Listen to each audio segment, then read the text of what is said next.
Hello everyone, welcome back to own channel CBS English Preet. तो आज की क्लास में हम करने वाले हैं class 10th English first flight book का chapter number 4 which is from the diary of Anne Frank. और डिस्कस करेंगे आज हम इस चैप्टर को एनसीईआरटी लाइन बाय लाइन। तो चलिए बेटा, वीडियो आपके लिए बहुत ज़्यादा इंपॉर्टेंट रहने वाला है, बिल्कुल भी वीडियो को स्किप मत कीजिएगा। तो पहले हम बिफोर यू रीड सेक्शन में कुछ जान लेते हैं बातें जो इस चैप्टर को समझने के लिए आपके लिए इंपॉर्टेंट है। तो first of all you must know कि जो डायरी है ना बच्चे, किस डायरी की बात हो रही है। ये उस डायरी की बात हो रही है जो एनी फ्रैंक को दी थी उसके फादर ने ऑन हर 13th बर्थडे। ठीक है, एनी फ्रैंक को मिली थी उसके 13th बर्थडे में। ठीक है, bye her father. Alright, clear. तब से उसने उस डायरी को मेंटेन करना शुरू किया, लेकिन ये डायरी बाद में जाके एक बहुत ही इंपॉर्टेंट रिकॉर्ड बनी। ठीक है, किस चीज़ का वो मैं अभी आपको बताऊंगी। ऑलराइट, और इसका जो ये डायरी है ना ये पब्लिश हुई, ठीक है, under the name a diary of young girl. A diary of young girl. Alright, तो ये पूरा एक बच्चे नॉवल है जो एनी फ्रैंक ने लिखा है। तो उस diary of a young girl में से एक छोटा सा पार्ट लिया गया है, तभी इस चैप्टर का नाम रखा गया है from the diary of Anne Frank. Alright, clear. तो देखिए, एनी फ्रैंक जो है ना, she is going to be the main protagonist of this chapter. Alright, ये मेन कैरेक्टर है और ये 15 साल की उम्र में ही मर जाती है। ठीक है, तो काफी यंग एज में शी डाइड। ओके, 13 साल की उम्र में इसको डायरी मिलती है एंड 15 साल की उम्र में ये मर भी जाती है। तो बेसिकली देखा जाए, मोटा मोटा 2 साल का रिकॉर्ड है इसकी डायरी में। तो ऐसा क्या रिकॉर्ड है इसकी डायरी में कि ये जो है मरने के बाद she was became so famous. ठीक है, कि इतनी फेमस हो गई, she was a renowned writer. Renowned writer मतलब जिसको सब लोग जाने।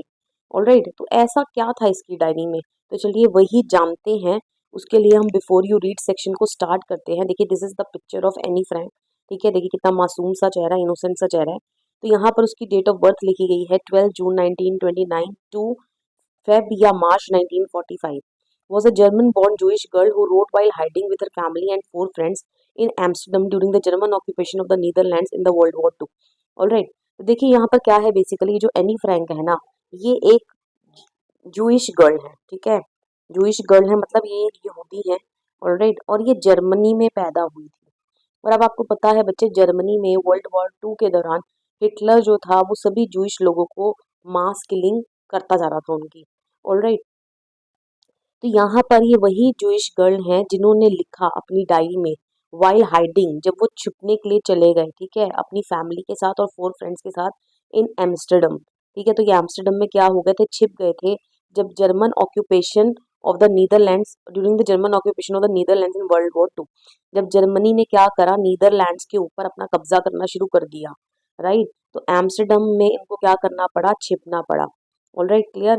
हर family had moved to Amsterdam after Nazis gained power in Germany but were trapped when Nazis occupation extended into Netherlands। ठीक है, तो नीदरलैंड्स के अंदर ही आता है बच्चे एम्स्टर्डम, कुछ ऐसी ही सेटिंग है यहाँ पे। तो यहाँ पर जो एनी फ्रैंक की फैमिली है ना, ये पहले जर्मनी में रहते थे। राइट, जर्मनी से मूव ऑन करके जब जर्मनी में हिटलर जो है जूइश लोगों को मारने लगा, ठीक है, तो इसकी फैमिली कहाँ चली गई, एम्स्टर्डम चली गई। कहाँ चली गई, एम्स्टर्डम चली गई। Alright, clear. अब यहाँ पर क्या हुआ कि after Nazi gain power in Germany but were trap when Nazis occupation expanded into Netherlands. जब नीदरलैंड्स तक भी जर्मन हिटलर पहुंच गया, नीदरलैंड्स तक भी, क्योंकि एम्स्टर्डम ने नीदरलैंड का थोड़ा सा पार्ट है ये। तो जब जो हिटलर है वो नीदरलैंड तक भी पहुंच गया, तो इनका वहां से भाग पाना जो है काफी मुश्किल हो गया, तो इनको वहीं पर छिपना पड़ा। Alright, as persecutions against the Jewish population increased, the family went into hiding in July 1942 in hidden rooms in her father Otto Frank's office building। तो जैसे कि persecutions का मतलब होता है बच्चे इल ट्रीटमेंट, राइट, किसी कम्युनिटी के प्रति, किसी रिलीजन के लोगों के प्रति। तो यहाँ पर जूइश लोगों के प्रति क्या, जो इनकी नाजीज की जो इल ट्रीटमेंट थी वो बढ़ती जा रही थी, जिसके कारण फैमिली को छिपना पड़ा। ये हाइडिंग में चली गई एनी फ्रैंक की फैमिली इन जुलाई 1942। ऑलराइट, और ये बच्चे कहाँ छुपे, ये इसके फादर ऑटो फ्रैंक की ऑफिस बिल्डिंग में छुपे। ऑलराइट, और पूरे 2 साल तक ये छिपे रहे। After 2 years in hiding the group was betrayed and transported to the concentration camp system where Annie died of typhus in Bergen-Belsen within days of her sister Margot Frank। तो यहाँ पर क्या हुआ कि किसी ने बिट्रेयल करा इनके साथ, कहने का मतलब इनकी मुखबरी कर दी, ठीक है, बता दिया कि ये जूइश लोग जो हैं ये यहाँ छिपे हुए हैं। तो फिर इनको भी पकड़ लिया गया, इनको कंसंट्रेशन कैंप्स भेज दिया गया जहाँ पर एनी की टाइफस के कारण मौत हो गई। ओके, तो टाइफस जो है एक प्रकार की इन्फेक्शियस डिजीज है। और कुछ ही दिनों में जब उसकी सिस्टर मार्गोट फ्रैंक की मौत हुई, उसके कुछ ही दिनों में एनी की मौत भी हो गई। हर father Otto, the only survivor of the group, return to Amsterdam after the war ended to find that her diary had been saved. Okay, तो उसके जो फादर थे Otto Frank, he was the only survivor, ठीक है। जब war and होती है तो वो एम्स्टर्डम वापस आते हैं और वो देखते हैं कि एनी की जो डायरी है ना, that record is very precious one. Convince that it was a unique record, he took action to have it published in English under the name the diary of a young girl. तो अब वो अपनी बेटी के record को publish करवाते हैं, ठीक है, थोड़े एफर्ट्स करते हैं। और किस नाम से ये जो नॉवल है वो छपता है, the diary of a young girl के नाम से। The diary was given to Anne Frank. तो ये डायरी बेसिकली कब दी गई थी एनी फ्रैंक को, ठीक है, उसके 13th बर्थडे पे दी गई थी। और chronicles the events of her life from 12 June 1942 until it's final entry of 1 अगस्त 1944। तो कहने का मतलब 12 जून, ऑलराइट, 1942 से लेकर, ठीक है, लेकिन 1942 में ही एनी फ्रैंक का कितना बर्थडे था, 13th बर्थडे था, ठीक है, जिस बर्थडे पे उसको डायरी मिली। और किसने डायरी दी बच्चे, उसके फादर ने उसको डायरी दी एज अ बर्थडे प्रेजेंट। तो 12 जून 1942 से लेकर फाइनल एंट्री इस डायरी में कब तक की है, 1 अगस्त, ठीक है, 1944 की। तो देख लो 42 से लेकर 43 44, तो लगभग लगभग 2 साल का ही रिकॉर्ड है। एंड फिर उसके बाद एनी को लिखने का मौका नहीं लगा होगा। एंड 1945 में फेब में तो शी डाइड, है ना, फेब या मार्च के करीब, ऑलराइट। और मिली कब थी इसको डायरी, जून में, और अगले महीने ही जुलाई में 1942 में इसकी फैमिली को छिपना पड़ा। Alright, clear. चलिए, it was eventually translated from its original Dutch into many languages and became one of the world's most widely read books। ठीक है, तो ओरिजिनली ये डायरी किस लैंग्वेज में छपी थी बच्चे, डच लैंग्वेज में छपी थी। और फिर इसको बहुत सी अलग लैंग्वेजेस में ट्रांसलेट किया गया। There have been several films, television, theatrical productions and even an opera based on the diary. तो बच्चे जैसे रियल लाइफ बेस्ड स्टोरीज बना दी जाती हैं, पिक्चराइजेशन कर दिया जाता है, फिल्म्स बना दी जाती हैं, तो ऐसे ही सेम एनी फ्रैंक की लाइफ के ऊपर भी जो है वो मूवीज बनी है। Described as the work of a mature and insightful mind, the diary provides an intimate examination of daily life under Nazi occupation. Alright, तो ये एक मैच्योर एंड इनसाइटफुल माइंड, मतलब कि जो काफी डीप सोचे, ठीक है। तो एनी फ्रैंक की डायरी जो है वो बहुत कुछ बताती है कि नाजी के ऑक्यूपेशंस के वक्त, ठीक है, जूइश लोगों पर क्या क्या अत्याचार किए जा रहे थे। तो उसके बारे में ब्रॉडर नॉलेज जो है, ठीक है, वो लोगों तक मिलती है, उनको पता चलता है। ये एक रिकॉर्ड है, ठीक है, जो एनी फ्रैंक ने लिखा है। Anne Frank has become one of the most renowned and discussed of the Holocaust victim. Holocaust मतलब मास किलिंग, ठीक है, कितने ही ज्यूज मरे, राइट, क्या सब के सब फेमस हो गए, नहीं, ठीक है। तो उन सभी हॉलोकॉस्ट विक्टिम मतलब जो मास किलिंग हुई जूइश लोगों की, जो उस त्रासदी का विक्टिम बने, ठीक है, तो एनी फ्रैंक जो थी वो उनके अंदर से सबसे फेमस रही, ठीक है, जिसके बारे में लोगों ने काफी चर्चा करी। ऑलराइट, चलिए अब आगे बढ़ते हैं। तो बेसिकली चैप्टर में अब क्या लिखा है, अब आपको ब्रीफ नॉलेज हो गई है एनी फ्रैंक के बारे में कि एनी फ्रैंक कौन है, ठीक है। तो इसकी लाइफ पीरियड जो है 15 साल की उम्र में ये मर जाती है, 13 साल की उम्र में इसको डायरी मिलती है, 2 साल तक ये डायरी लिखती है। और डायरी मिलने के अगले महीने ही इसको छिपने के लिए जाना पड़ता है अपनी फादर की ऑफिस बिल्डिंग में। Okay, and all these things happen during the rain of Hitler. Okay, जब हिटलर का राज था। ऑलराइट, तो देखते हैं क्या लिखती है वो अपनी डायरी में। Writing in a diary is really a strange experience for someone like me, not only because I have never written anything before, but also because it seems to me that no, later on neither I nor anyone else will be interested in the musings of a 13-year-old school girl। तो वो बोल रही है कि diary में लिखना मेरे लिए काफ़ी स्ट्रेंज एक्सपीरियंस है, काफ़ी अजीबोगरीब एक्सपीरियंस है। क्यों, सिर्फ इसका सिर्फ यही कारण नहीं है कि मैंने आज से पहले कभी कुछ लिखा नहीं है, बट मुझे ऐसा भी लगता है कि आगे फ्यूचर में जाके ना ही मैं और ना ही कोई दूसरा ये जानने में इंटरेस्टेड रहेगा कि एक 13 ईयर की स्कूल गर्ल जो है वो क्या सोचती है। म्यूजिक्स का मतलब होता है बच्चे थॉट्स, ओके, कि एक 13 ईयर की स्कूल गर्ल गर्ल के क्या विचार हैं, ठीक है। तो ये जानने में कोई इंटरेस्टेड नहीं होगा। तो इसीलिए मुझे लग रहा है कि डायरी लिखना मुझे काफी अजीबोगरीब लग रहा है। लेकिन वो क्या बोलती है, oh well it doesn't matter, I feel like writing and I have an even greater need to get all kinds of things off my chest. लेकिन वो बोलती कि नहीं, मेरे को लग रहा है, मुझे इससे कोई फर्क नहीं पड़ता है, कोई मेरी डायरी में इंटरेस्ट ले या ना ले, लेकिन अगर मुझे if I am feeling like writing, अगर मुझे लिखने का दिल कर रहा है, ठीक है, तो मैं लिखूंगी। ऑलराइट। और डायरी लिखने से क्या है कि she could get all kind of burden of her chest. वो अपने दिल को हल्का कर सकती है, ठीक है, अपने दिल का सारी जो भार है, सीक्रेट्स है उसके मन के अंदर, वो डायरी में अपनी उतार सकती है, ठीक है, कहने का मतलब डायरी के साथ शेयर कर सकती है। ऑलराइट। तो ये जो थिंकिंग थी एनी फ्रैंक की काफी हद तक रॉन्ग साबित हुई कि कोई भी उनकी डायरी में इंटरेस्टेड नहीं होएगा, और हम आज उन्हीं की डायरी पढ़ रहे हैं। ऑलराइट। तो देखें, अब वो क्या बोलती है यहाँ पे, paper has more patience than people. अब ये उनकी थॉट है कि पेपर के अंदर इंसानों के मुकाबले ज्यादा पेशेंस, सब्र होता है। I thought of this saying on one of those days when I was feeling a little depressed and was sitting at home with my chin in my hands, bored and listless, wondering whether to stay in or go out. I finally stayed where I was, brooding. Yes, paper does have more patience, and since I am not planning to let anyone else read this stiff bagged notebook, grandly referred to as diary, unless I should ever find a real friend, it probably won't make a bit of difference. Alright, देखिए इस stanza में क्या बोल रहे हैं कि Anne Frank बोल रही है कि मेरे दिमाग में एक थॉट आती है कि पेपर के अंदर इंसानों के मुकाबले ज्यादा सब्र होता है। ठीक है, मैं इस चीज के बारे में सोच रही थी जब मैं एक दिन काफी डिप्रेस थी और मैं अपने घर पे बैठी थी, ठीक है, और मैं काफी बोर एंड लिस्टलेस फील कर रही थी। लिस्टलेस मतलब with no interest and energy. Alright. और मैं यही सोच रही थी कि क्या मैं बाहर जाऊं या मैं यहीं बैठी रहूं। लेकिन मैं फाइनली वहीं बैठी रही जहां मैं थी, कहने का मतलब अपने घर के अंदर, और मैं ब्रूडिंग करती रही। ब्रूडिंग मतलब डीप थॉट। और अब वो इसी थॉट पर आगे और डीप विचार कर रही हैं कि yes, paper does have more patience. हाँ, वाकई में पेपर के अंदर ज्यादा पेशेंस है। ठीक है। अब वो यही बोल रही है कि मैं इस अपनी स्टिफ बैग नोटबुक को किसी को पढ़ने नहीं दूंगी, जिसको मैं डायरी का नाम दे रही हूँ, ठीक है, जिसको डायरी के नाम से जाना जाता है, ठीक है, जब तक मुझे कोई रियल फ्रेंड नहीं मिल जाता। और मुझे लगता नहीं है कि रियल फ्रेंड मिलने के बाद भी it would make a big difference, ठीक है, क्योंकि ज्यादा खास फर्क पड़ने वाला है। ऑलराइट। तो बच्चे, क्या कहने का मतलब कि paper has more patience than people, basically Anne Frank को ये लगता है कि देखो, लोगों से अगर वो अपनी बात को, सीक्रेट्स को शेयर करेंगी, तो देयर आर चांसेस कि people may pass on the secrets to others. ठीक है, कि लोगों को अपनी खुद की चीजें तो डाइजेस्ट नहीं होती हैं। ठीक है, तो देयर आर चांसेस कि लोग जो हैं उसके सीक्रेट्स को आगे पास ऑन कर सकते हैं। ह्यूमन बींग उसके सीक्रेट को आगे पास ऑन कर सकता है, लेकिन पेपर ऐसा कभी नहीं करेगा। ऑलराइट। और ऐसे भी चांसेस हैं कि ह्यूमन बींग्स जो हैं दे में लूज इंटरेस्ट, ठीक है, इन हर टॉकिंग। जो इंसान है सुनने वाला, वो उसकी बातों में इंटरेस्ट खो सकता है, ठीक है, दैट पर्सन में गेट बोर्ड। ठीक है, लेकिन पेपर के साथ ऐसा कोई मामला नहीं है। पेपर कभी भी आपको लिखने से मना नहीं करेगा, जितना आपका दिल चाहे, जब तक आप पेपर को अपनी बात सुनानी चाहो आप सुना सकते हो।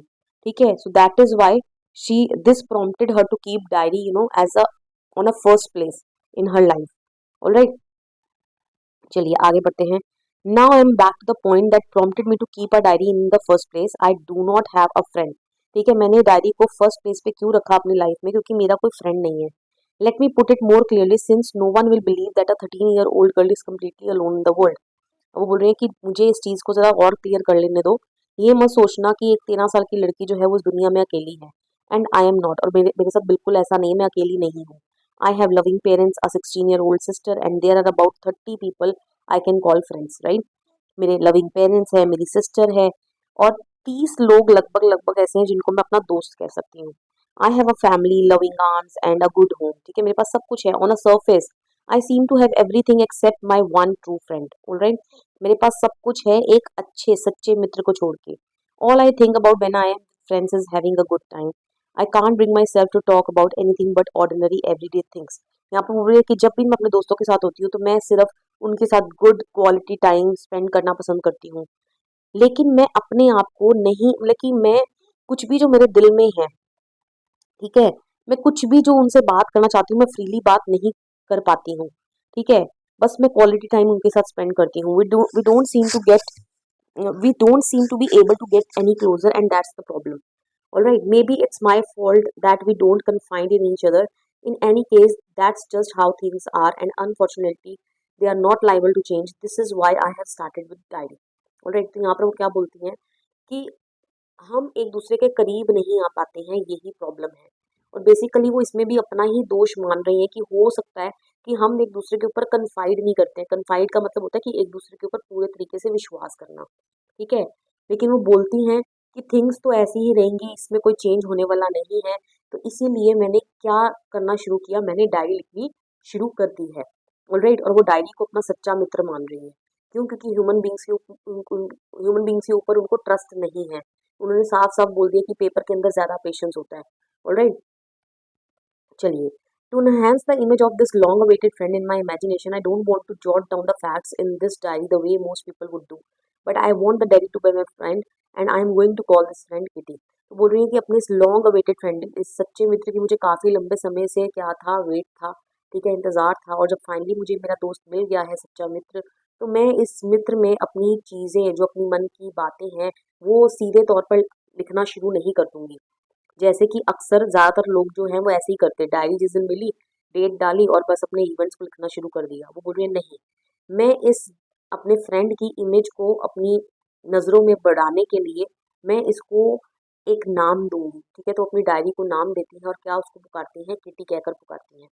Alright, since no one would understand a word of my stories to Kitty if I were to plunge right in, I would better provide a brief sketch of my life, much as I dislike doing so. अब वो बोल रही हैं कि वो starting देखो, बिल्कुल देखो कितनी मैच्योर है वो, ठीक है। वो बोल रही हैं कि मैं अगर सीधे ही लिखना शुरू कर दूँ अपने बारे में, ठीक है, अपनी लाइफ के इवेंट्स के बारे में, तो कोई भी कल को अगर डायरी पढ़ता है तो वो नहीं समझ पाएगा ये डायरी किसके बारे में है, ठीक है, कि ये डायरी में कौन है, इसका राइटर कौन, क्या वो बात कर रहा है, उसकी फैमिली क्या है। तो यही वो बोल रही है कि मैं अपने बारे में पहले एक छोटा सा ब्रीफ स्केच इंट्रोडक्शन जो है वो देना पसंद करूंगी, जबकि मुझे ऐसा करना बिल्कुल भी पसंद नहीं है अपने बारे में इंट्रोडक्शन देना। लेकिन ऐसा मैं इसीलिए कर रही हूँ कि कल को अगर मेरी कोई डायरी पढ़े तो उसको समझ में आ जाए कि ये डायरी किसके बारे में है। ओके, अब वो यहाँ पर ब्रीफ स्केच देती हैं अपनी फैमिली के बारे में। My father, the most adorable father I have ever seen, didn't marry my mother until he was 36 and she was 25। तो अपने फादर मदर की बच्चे एज भी वो बता देती है कि मेरे फादर जब 36 साल के थे और मेरी जो मदर थी वो 25 साल की थी, तब उन्होंने एक दूसरे से शादी करी। और अपने फादर को मोस्ट अडोरेबल फादर कहकर पुकारती है। अडोरेबल का मतलब lovable. Alright, my sister Margot was born in Frankfurt in Germany. ठीक है, तो मेरी जो सिस्टर थी, किसकी सिस्टर बच्चे, एनी फ्रैंक की सिस्टर, उनका नाम था मार्गोट और वो कहाँ पैदा हुई थी, फ्रैंकफर्ट इन जर्मनी। तो फ्रैंकफर्ट जो है पहले एक इंडिपेंडेंट नेशन नहीं था, ठीक है, जर्मनी में ही था। तो फ्रैंकफर्ट में पैदा हुई थी जो कि जर्मनी में था इन 1926। आई वॉज बोर्न ऑन 12 जून 1929। ठीक है, तो देखो 12 जून, ठीक है, 1942 को उसको डायरी मिली थी ना, तो 12 जून से ही इवेंट्स उस डायरी के अंदर लिखे हुए हैं। तो 12 जून को वो 13 साल की हो गई थी 1942 में। लेकिन वो बॉर्न कब हुई थी, 1929 में। I lived in Frankfurt until I was 4। ठीक है, वो बोलती हैं कि मैं फ्रैंकफर्ट में कब तक रहती, जब तक मैं 4 साल की थी। My father immigrated to Holland in 1933। फिर मेरे फादर जो है वो हॉलैंड चले जाते हैं 1933 में। My mother Edith Hollander Frank went with him to Holland in September. और वो बताती हैं कि मेरी जो मदर है, मदर का भी नाम यहाँ पर क्लियर कर दिया गया है कि एनी की मदर भी जो है वो हॉलैंड चली जाती हैं सितंबर में। While Margot and I were sent to Aachen to stay with our grandmother. और मेरी बहन और मुझे भेज दिया जाता है हमारी ग्रैंड मदर के पास रहने के लिए एचन में। Okay, Margot went to Holland in December. फिर मार्गोट कब गई हॉलैंड, दिसंबर में। And I followed in February. और मैं कब गई, अगले साल फरवरी में। When I was plunked down on the table as a birthday present for Margot. जब मुझे बर्थडे प्रेजेंट के रूप में टेबल के ऊपर पटक कर रख कर दिया गया मार्गोट के लिए। ठीक है, तो बच्चे इस लाइन से ना एनी की सेंस ऑफ राइटिंग हमें पता चल रही है कि उसका स्टाइल ऑफ राइटिंग है ना वो काफी ह्यूमरस है। ठीक है, वो सीरियस नोट पर ही नहीं लिखती है, वो हंसी मजाक जो है भी ऐड करना जानती है अपनी राइटिंग के through. Alright, I started right away at the Montessori school. ठीक है, मॉन्टेसरी स्कूल जो है नर्सरी स्कूल, वो ज्वाइन करती है। I stayed there until I was 6। 6 साल की उम्र तक वो वहाँ रहती है। Eight which time I started in the first form. जब वो कितने साल, कौन सी क्लास में हो गई थी, फर्स्ट फॉर्म मतलब फर्स्ट क्लास में। In the six form my teacher was Mrs cuprous. तो फर्स्ट फॉर्म का डिस्कशन के बाद वो सीधा सिक्स क्लास के डिस्कशन के बारे में आ जाती है। ठीक है, बीच के कुछ सालों का जिक्र यहाँ पर नहीं है। तो सिक्स क्लास में उनकी टीचर कौन थी, Mrs Kuperus, the headmistress. Alright, at the end of the year we both were in tears as we said a heartbreaking farewell. तो यहाँ पर कुछ होता होगा, तो सिक्स जब वो क्लास में थी उसके बाद वो अपनी मिसेस कुपरस से अलग हो जाती हैं जो कि उनकी हेड मिस्टर थी। तो साल के अंत में दोनों की ही आंखों में क्या थे, आंसू थे। अब आ जाती हैं वो इन समर 1941। ओके, 1941 ईयर पर आ जाती हैं। ग्रैंडमा फेल इल, ग्रैंडमा बीमार पड़ जाती है और उनका ऑपरेशन होता है। और मेरा बर्थडे जो है उस साल 1941 का बर्थडे जो है वो काफ़ी लिटिल सेलिब्रेशन के साथ मनाया जाता है। ठीक है, फिर ग्रैंडमा जो है अगले साल 1942 जनवरी में मर जाती हैं। No one knows how often I think of her and still love her. कोई भी नहीं जानता कि मैं अपनी ग्रैंड मदर को कितना अक्सर याद करती हूँ, अक्सर उनके बारे में सोचती हूँ और उनको कितना प्यार करती हूँ। This birthday celebration in 1942 was intended to make up for the other and the grandma scandal was let along with the rest। तो वो यही बोला जा रहा है यहाँ पे कि जो 1942 का बर्थडे सेलिब्रेशन था ना, एनी का जन्मदिन कब आता है बच्चे, 12 जून को। ठीक है, और ग्रैंडमा डाई कब हुई थी, जनवरी में, सेम ईयर, राइट, जनवरी में, हाँ, जनवरी मंथ में, साल के स्टार्टिंग में। तो अब वो बोल रही है कि 1942 का जो मेरा जन्मदिन था ना, वो इस तरीके से मनाया गया कि 1941 की जो जन्मदिन की कमी थी ना, वो भी इस साल पूरी कर दी जाएगी। ओके, और ग्रैंडमा की याद में कैंडल जला दी गई।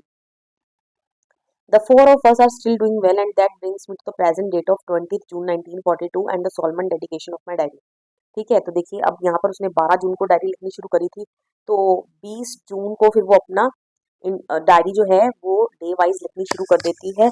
ओके, और 12 से लेकर 20 जून तक उसने क्या करा, वो अपनी पूरी अपनी फैमिली का डिस्क्रिप्शन दिया। ठीक है, सब कुछ उसने लिखा। तो यहाँ पर वो यही बोल रही है कि ये हम चारों ही लोग हैं हमारी फैमिली में।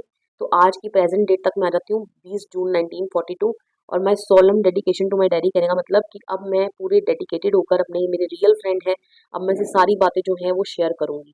Alright, clear. तो देखिए यहाँ पर 20 जून 1942 का एक इंसिडेंट जो है वो उन्होंने शेयर किया है एनी फ्रैंक ने अपनी डायरी में, जो कि उनके नॉवल में से उठाया गया है और आपकी बुक में डाला गया है। ओके, क्लियर, जो आपने पढ़ना है। ऑलराइट, काफ़ी ह्यूमरस सा एक्सपीरियंस है। तो उस दिन सैटरडे है और वो देखो अपनी डायरी को एड्रेस कर रही हैं डियरेस्ट किटी। वो क्या बोलती हैं, our entire class is quaking in its boots. बेटा, क्वैकिंग इन द बूट का मतलब होता है shaking with fear and nervousness. ये पूरी क्लास जो है ना वो काफ़ी नर्वस है। अब रीजन क्या है कि जो फोर्थ कमिंग मीटिंग है, फोर्थ कमिंग मतलब जो आने वाली मीटिंग है, ठीक है, उसमें टीचर्स ये डिसाइड करेंगे कि कौन अगली क्लास में चला जाएगा और कौन पिछली क्लास में ही रह जाएगा।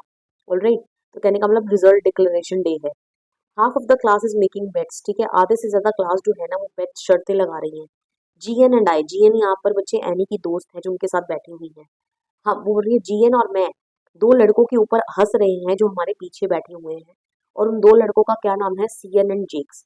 ठीक है, जिन्होंने अपनी पूरी जो हॉलीडे सेविंग है वो इस शर्त के ऊपर ही दाव पर लगा दी है। ओके, कि कौन पास होगा और कौन पास नहीं होगा दोनों में से। From morning to night it's you are going to pass, no I am not, yes you are, no I am not. तो कहने का मतलब यही एक्सप्लेन करा जा रहा है कि पूरा सुबह से लेकर रात तक यही चर्चा चलती रहती है कि कौन पास होगा और कौन पास नहीं होगा। इवन जी's pleading lenses and my angry outburst can't calm them down। ठीक है, तो यहाँ पर क्योंकि ये दोनों लड़के जो हैं वो एनी और उसकी फ्रेंड के पीछे बैठे हैं। ठीक है, तो यहाँ पर वो बोल रहे हैं कि जो जी जो एनी की दोस्त है जो उनके साथ बैठी हैं, तो वो रिक्वेस्ट भरी नजरों से उन लड़कों को देखती हैं और ये उनसे रिक्वेस्ट कर रही है एक तरीके से कि तो अब तुम चुप कर जाओ। और वो बोल रही है कि मेरा तो एंग्री आउटबर्स्ट ही निकल जाता है, कहने वाला मैं तो गुस्सा ही कर देती हूँ उनको। लेकिन इन दोनों ही चीजों का उन दोनों लड़कों के ऊपर कोई असर नहीं है। ठीक है, अब एनी यहाँ पर अपनी थॉट हमारे साथ शेयर करती हैं कि अगर मेरे से पूछा जाए तो हमारी क्लास में जो आधी से ज्यादा क्वार्टर जो हमारी क्लास है ना, क्वार्टर मतलब क्या होता है बच्चे, कि अगर एक चीज के आप कितने टुकड़े करो, चार। ठीक है, तो क्वार्टर क्वार्टर कितना होगा, क्वार्टर इज 1/4, राइट। तो ये आधा पार्ट जो क्वार्टर है ना, उसको क्या करना चाहिए, फेल हो जाना चाहिए। ठीक है, क्लियर। लेकिन यहाँ पर क्या है, टीचर्स को वो अनप्रिडिक्टेबल क्रिएचर्स बोल रही है अर्थ के ऊपर। क्यों? क्योंकि हमें पता है कि कई सारे बच्चे जो हैं वो फेल हो जाने चाहिए, लेकिन हमें पता है कि वो भी हमें कहाँ बैठे हुए नजर आएंगे, नेक्स्ट क्लास में बैठे हुए नजर आएंगे। Alright, clear. चलिए आगे बढ़ते हैं। आई am not so worried about my girl friends and my self. अब वो बोल रही है कि मुझे मेरी जो गर्ल दोस्त हैं उनकी कोई टेंशन नहीं है। ठीक है, और मेरी कोई फिक्र नहीं है। वी विल मेक इट, हम पास हो जाएंगे। The only subject I am not sure about is maths. ठीक है, जिस सब्जेक्ट के बारे में मैं श्योर नहीं हूँ वो मैथ्स है। Anyway all we can do is wait. हम सिर्फ क्या कर सकते हैं, इंतजार कर सकते हैं। Until then we keep telling each other not to lose heart. ठीक है, तब तक हम एक दूसरे को यही दिलासा दे रहे हैं कि हमें हिम्मत नहीं हारनी है। I get along pretty well with all my teachers. There are 9 of them, 7 men and 2 women। ठीक है, तो वो बोल रहे हैं कि मेरी सभी टीचर्स के साथ मैं काफ़ी pretty well जो है, मेरे कहने का मतलब मेरी बॉन्डिंग है। मेरे 9 टीचर्स हैं जिसके अंदर 7 मेन हैं और 2 विमेन हैं। ऑलराइट, अब उनमें से जो 7 मैन है ना, तो अपने मैथ्स टीचर के बारे में बताती है, मिस्टर कैसिंग द ओल्ड फोगे मतलब ओल्ड फैशन टाइप पर्सन, ठीक है, who teaches maths was annoyed with me for ages because I talk so much, ठीक है। तो मिस्टर कैसिंग जो है ना, वो मेरे से बरसों, ऐसे लगता है कि जैसे मानो मेरे से बरसों से नाराज हैं, अनॉयड हैं, क्योंकि मैं काफ़ी बातें करती हूँ। After several warnings he assigned me extra homework and essay on the subject a chatterbox. A chatterbox? What can you write about that? I would worry about that later, I decided. I jotted on the title in my notebook, tucked it in my bag and tried to keep quiet. ये अपनी classroom का experience बता रही हैं, यहाँ पे share कर रही हैं कि कई सारी वार्निंग्स अभी वो अपनी मैथ्स की क्लास में हैं, ठीक है, मिस्टर कैसिंग जो है उनको पढ़ा रहे हैं। तो बहुत बारी उन्होंने बीच में बात करी, तो मिस्टर कैसिंग ने उनको सेवरल वार्निंग्स दिए, लेकिन एनी नहीं मानी। ऑलराइट, फिर मिस्टर कैसिंग ने उनको एज अ पनिशमेंट एक ऐसे लिखने को दिया किस टॉपिक के ऊपर, अ चैटर बॉक्स। चैटर बॉक्स का मतलब होता है बच्चे बातूनी बक्सा, जो एक बार खुल जाए और फिर बंद ही ना हो।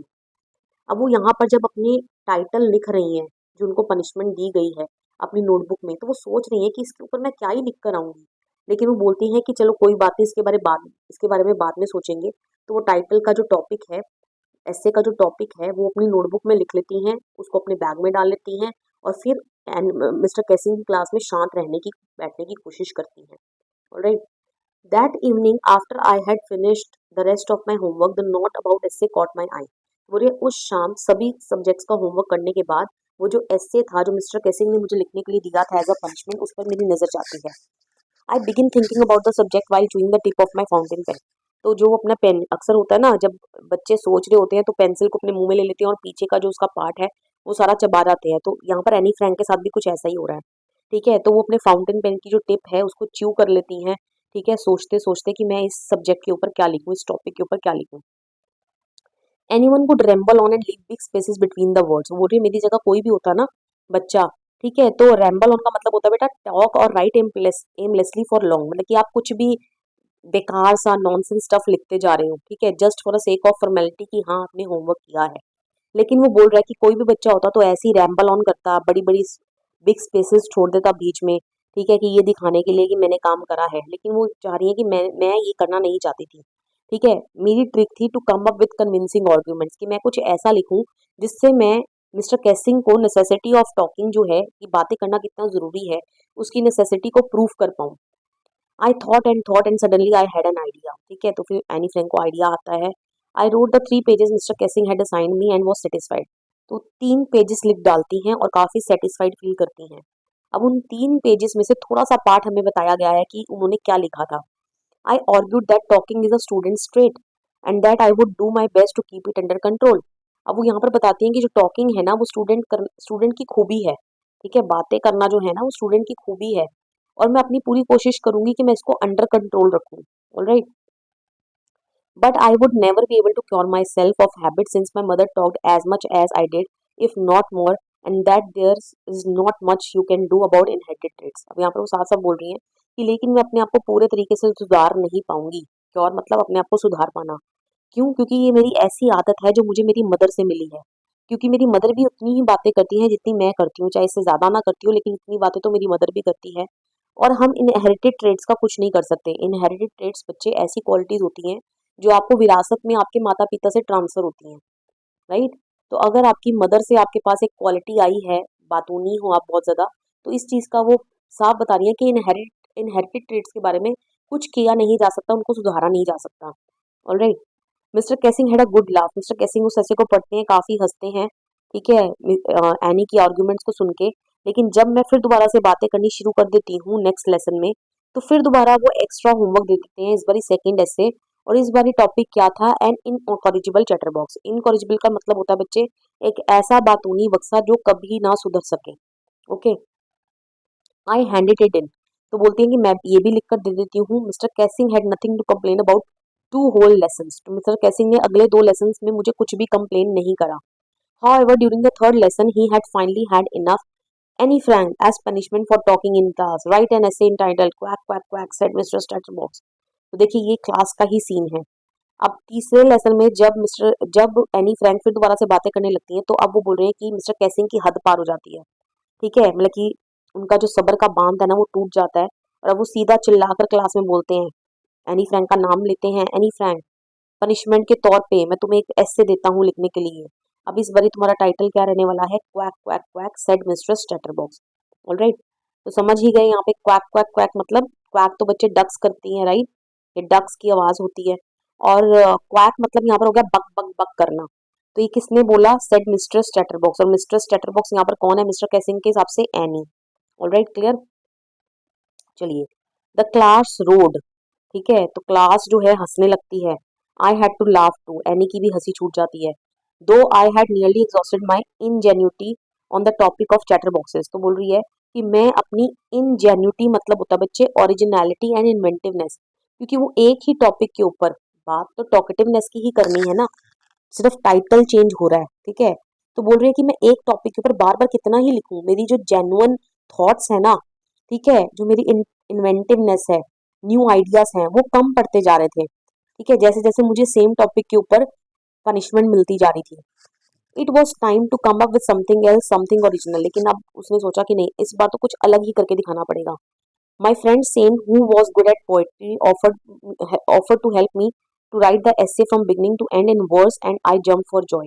तो अब इस बारी उनका जो एक फ्रेंड है सेन, ठीक है, तो वो काफी अच्छी थी पोएट्री में और वो एनी की मदद करती हैं, ठीक है, इस एसे को लिखने में, ठीक है, शुरू से लेकर अंत तक वर्स की फॉर्म में, कविता की फॉर्म में। और एनी जो है ये सुनकर काफी खुश हो जाती है।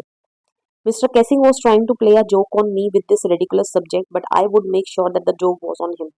तो अब एनी फ्रैंक क्या बोल रही है, तो इससे पता चल रहा है कि उनका जो नेचर है ना, एनी का, वो सरेंडरिंग नेचर नहीं है, वो बिल्कुल भी सरेंडर नहीं कर रही है, हार नहीं मान रही है। तो वो यही बोल रही है कि मिस्टर कैसिंग जो है इस रिडिकुलस से सब्जेक्ट से मेरा मजाक बनाने की कोशिश कर रहे हैं, लेकिन मैं ये चीज सुनिश्चित करूंगी कि ये जोक उन्हीं के ऊपर हो, जोक उन्हीं के ऊपर हो, मतलब कि मैं उनकी थॉट्स को चेंज कर पाऊं, उन्हीं को हार माननी पड़े और वो अब मुझे आगे से ये होमवर्क ना दें इस टॉपिक के ऊपर लिखने के लिए, ठीक है, कि मैं उनको कन्विंस कर दूंगी कि टॉकिंग करना कितना ज्यादा स्टूडेंट के लिए इंपॉर्टेंट है।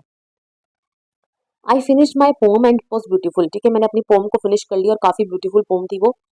किसके बारे में थी, मदर डक के बारे में थे, फादर स्वान के बारे में थे, उनके 3 बेबी डकलिंग्स थे।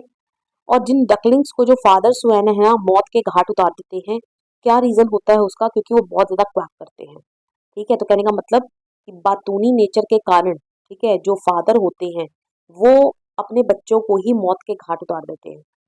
Luckily mister Keesing took the joke right way, तो मिस्टर कैसिंग ने जो मैं उनको कन्वे करना चाहती थी, उन्होंने मेरे जोक को राइट वे में लिया। He read the poem to the class adding his own comments and to several other classes as well, उन्होंने पूरी क्लास को मेरी कविता सुनाई, उसके अंदर अपनी खुद के कमेंट्स भी ऐड किए और बाकी की भी क्लासेस में मेरी कविता को सुनाया गया। Since then I have been allowed to talk and haven't been assigned any extra homework, और उस दिन के बाद से मुझे क्लास में बातें करना अलाउड कर दिया गया और मुझे कोई भी एक्स्ट्रा होमवर्क नहीं दिया गया as a punishment. On the contrary mister Keesing's always making jokes these days, लेकिन मेरे इस, ठीक है, राइटिंग से मिस्टर कैसिंग के बदलाव में वो चेंज ले आई। वो बोल रहे हैं मिस्टर कैसिंग जो है ना वो आजकल क्या करते नजर आते हैं, जोक्स करते नजर आते हैं बच्चों के साथ आजकल के दिनों में, ठीक है। तो बच्चे हमें इससे ये पता चला कि एनी फ्रैंक का जो राइटिंग स्टाइल था दैट वाज सो कन्विंसिंग, ठीक है, इतना वो इम्प्रेसिव जो था उनका स्टाइल ऑफ राइटिंग था कि वो इतने कन्विंसिंग आर्गुमेंट्स लिखती थी कि उन्होंने अपने राइटिंग से एक टीचर के माइंडसेट को चेंज कर दिया, ठीक है, कि कहीं ना कहीं जो एक teacher who used to be a very strict teacher, ठीक है, मिस्टर कैसिंग, उनके बिहेवियर में, एटीट्यूड में एक बदलाव आया, ठीक है, और वो स्ट्रिक्ट से क्या हो गए, एक मतलब कि ऐसे टीचर हो गए जो क्या है, अब उतने स्टर्न वो नहीं रहे हैं, उतने स्टर्न मतलब उतने स्ट्रिक्ट वो जो है वो नहीं रहे हैं, वो आजकल बच्चों के साथ मजाक करते दिखाई देते हैं। Alright, clear. So with this I come to end of this chapter's explanation. बच्चे आई होप सो आपको पूरा चैप्टर समझ में आ गया होगा। वीडियो पसंद आया हो वीडियो को लाइक करिए, शेयर करिए, कमेंट करके बताइए वीडियो आपको कैसा लगा, and please don't forget to subscribe your own channel CBSE English with Harpreet. मिलते हैं नेक्स्ट वीडियो में, till then bye bye and take care of yourself.